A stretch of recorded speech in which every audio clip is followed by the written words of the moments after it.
WVUA News at 6 with your award-winning news team, Lynn Brooks, Philip Coleman, weather with Richard Scott, and sports with Gary Harris. Good evening and thanks for joining us. August is National Catfish Month, a time to honor the United States catfish farmers. A majority of U.S. farm-raised catfish is produced on family-owned farms in the South, including right here in West Alabama.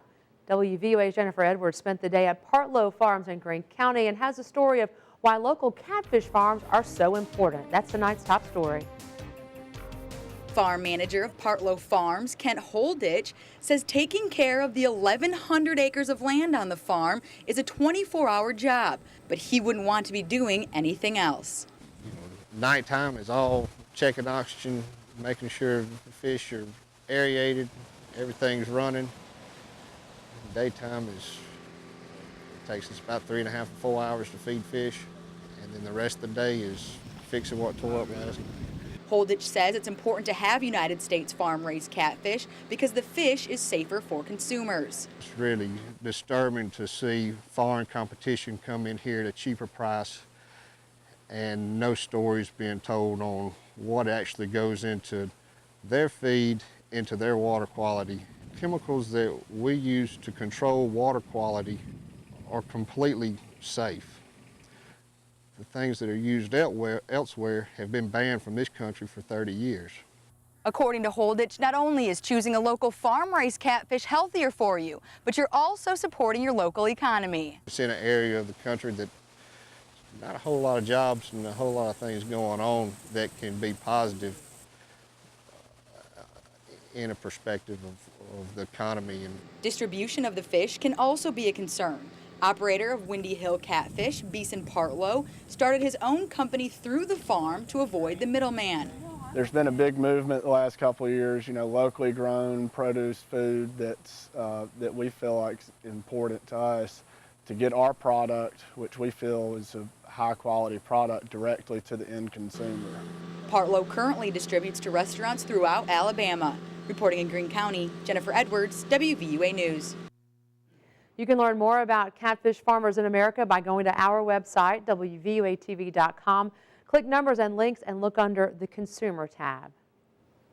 The Minority Business Council of West Alabama met today to help local small business. The MBC met at the Tuscaloosa Public Library for their Initiating the Advantage workshop. Organizers say the goal is to provide minorities in business with the skills to excel in the workplace. The gathering included guest speakers from all around the state that gave talks on work success. Lisa Riley, the chair of the MBC, told WVUA how they intend to help.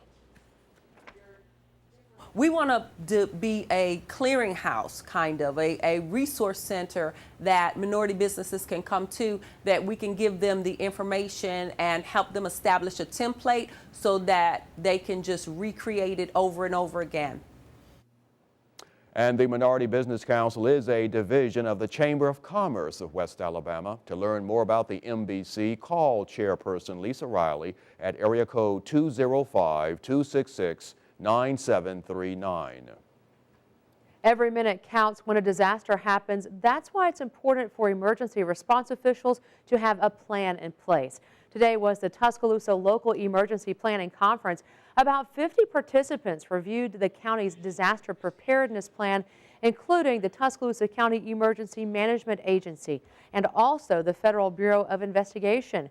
Tuscaloosa County EMA Director David Harton told WVUA this is an opportunity to network and find out things they can all do to help keep the community safe in the event of an emergency. By doing this a couple times a year, we try to make sure that our records are updated and that we're getting more community involvement. Harton says the LEPC meets every January and August. Bruno's Supermarket is about to get a name change. The new owner of the former Birmingham-based grocery store chain kicked off a rebranding campaign. Eventually, it will convert all of its locations to Bell Foods. A manager at the Bruno's on McFarland Boulevard in Tuscaloosa told WVUA they are making plans to officially change their name to Bell Foods next month. All the rainy weather did not dampen the spirits of the incoming students at the capstone. In fact, they turned out in droves today to get settled into their dorms. Our cameras were there.